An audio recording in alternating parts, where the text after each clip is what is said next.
naglabas ng statement o komento ang isang hindi ba natin alam kung siya ay certified 18 or casual fans lang ng SB19. Ang pangalan niya ay Joy. Sinabi niya na kailangan magkakaisa. Kailangan mag-unity ang lahat ng 18 sa US para magkaroon ng radio play. Maging sikat sa mga airwaves, radio station ang mga kanta ng SB19 at makaguest sa mga US TV show ang ating Mahalima at syempre sa mga UK TV show din. Dapat may nomination din sa Grammy at ibang sikat na US and UK festival sa buong mundo.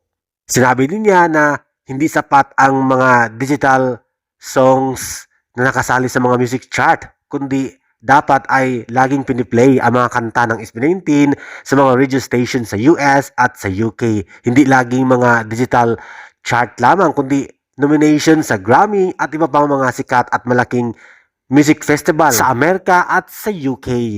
Hindi lang daw puro online, kundi more radio play for the songs of SB19 sa lahat ng UK radio station at US radio station. Sumagot naman ang tatlong 18 na commentator sa statement ni Joy.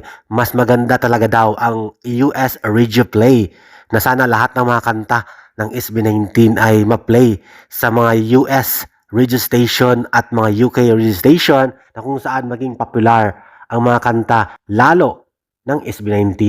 At sabi din ng isa pang commentator, maganda din ang lalong tumataas pa, lalong maging mataas pa ang streams at plays ng mga kanta at mga video ng SB19 sa Spotify.